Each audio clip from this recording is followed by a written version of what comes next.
Ushered in a new wave. Today in hip hop, almost every artist raps and sings. But believe it or not, that was really rare not too long ago. It was actually not respected and almost looked down upon. Everyone wanted you to choose which type of artist you would be. You were either a rapper or you were a singer. You trying to do both left people feeling unable to understand you and your music. I mean, of course, you had artists like Lauryn Hill, who had a lot of success while doing both. And if you really want to reach, you can put Ja Rule in there. I mean, he had some success doing both, but it really wasn't at the same time. He was a rapper who had some success, who turned into a melodic singer who had a lot of success. Not one who did both at the same time at a high rate. I mean, of course, you can probably find a couple more artists from before the Drake era. They were the exception to the rule. They didn't really move the needle enough to get people to feel like they should adapt. That all changed when Drake entered the game. He had so much success rapping and singing, not only did people respect it, they wanted to use his same formula to blow up. And now it's damn near a requirement that you can do both in order to become a superstar. The fact that people recognize Drake as the one that changed the game means he will always be relevant. Now, what you should take from this is if you have a way of doing something in your profession, whether it be music or a custodian, people may laugh and tell you how much it will not work, but believe in yourself. Don't be afraid to go against the grain because you could really be creating a new blueprint that others will mimic later on. Working with up-and-coming artists. The respect Drake has from changing the game is just as big as the respect he has from helping some of the biggest artists we see today in the beginning of their careers. In the beginning, people call it the Drake stimulus package. I mean, he will hop on a song that may or may not have a lot of buzz and murder reverse. Now, with his name being so big, people start to listen to the song, and then that song starts to do numbers. I mean, look, he has done this with people like the Migos after hopping on Versace, Block Boy JB after hopping on Look Alive, Future after hopping on Tony Montana, Lil Baby after hopping on Yes Indeed, and a lot more. Some of these artists were going to blow up with or without a Drake feature, but he put millions of eyeballs on them way faster than they would have gotten them without him. These artists never forgot who helped them before they blew up, and most of them will always show love to him. So if there's ever a time he needs someone, I'm sure he can make 100 calls and receive 1,000 favors. What you should take from this is, don't be afraid to help someone if you start to make a way for yourself. Matter of fact, double that down when you make it to the top. There are some people that will switch up on you, of course, but most people that you help while they are coming up will never forget how you changed their lives by showing up and showing support in any kind of way. Catchiness. I feel like this is a slept-on part of Drake's greatness. I mean, he always comes up with catchy things to say. Now, when an artist has a hit record, there are usually a line or two, most of which comes from the hook that people repeat. But most don't have lines that become part of your everyday life. Damn near every time Drake drops, he has a bar that people add to their everyday vocabulary. Let me give you a few. YOLO. I mean, I don't need to tell you this, but you know that means you only live once. 0 to 100, real quick. Started from the bottom, now we here. God's plan. No new friends. I'm on one. I mean, there's a lot more. You gotta admit that at some point you've added one of these to your vocabulary.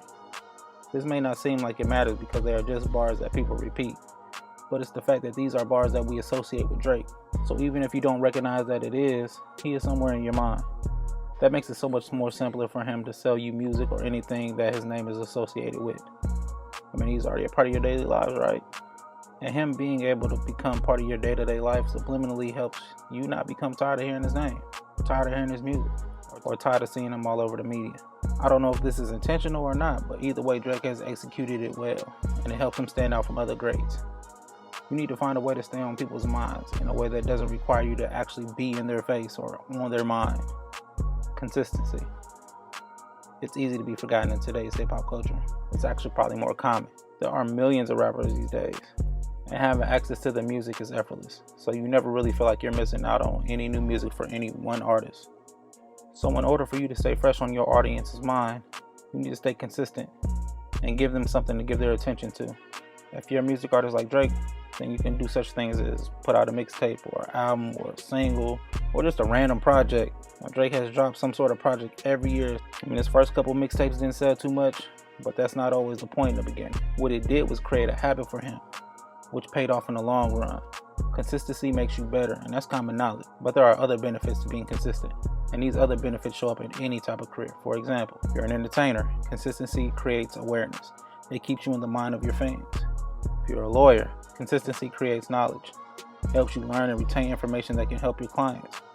If you're a janitor, consistency creates efficiencies. It helps you adjust your approach to the cleaning that you're doing so it'll be much easier and much faster. In business, consistency creates autonomous thinking. It will help you subconsciously do what you need to do even when you reach the point where you really don't feel like doing anything that pertains to your business. You have to have consistency if you expect to get what you want out of life. Balance. When I say balance, you're probably thinking that I'm talking about how Drake floats in between rapping and singing, but that's not what I mean. Drake found a way to separate his private life from his public life. Now, people speculate about his private life all the time, but it's very rare that we actually see it. How he balances it is great for his mental, and it keeps him from having a lash out type of moment like we see from other famous people. The lack of private life insight keeps people focused on your career for the most part. Now, I know the media and people on social media will make up stories to try to put out any small bits of information that they can put together to make a full story, but that shit gets old and it just passes by quickly. Because if people don't have anything to talk about, they'll make something up. But if you give them something to talk about, then that's what they'll talk about. Now, Drake gives music to his fans, and he does it just enough to keep people satisfied without oversaturating the market. Since Drake gives his fans music, when you hear his name, most of the immediate thoughts are about his music. There are a lot of other artists that choose the opposite route. Prime example is Blueface. But nowadays, he's known solely for his private life, and most of that is actually drama. It's to the point where I doubt anyone would even pay attention to his music if he decided to drop any. And I also doubt that any of his shows has more than 100 couple people show up. In my opinion, this is horrible because people will eventually not care about the drama that's going on in his life and just spend their free time doing literally anything else. At least with the music, even when people get tired of you or just move on from you, you will still have a catalog to tour with or music to release to movie and television studios for their project. Drake will be able to tour like an old rock band until he can't walk or talk anymore if he chooses to do so. In America too. Most old hip-hop artists can't or won't be able to do the same thing. After so long, you have to go overseas to sell tickets. In hip-hop anyways. Actually, only in hip-hop does that happen now that I think about it.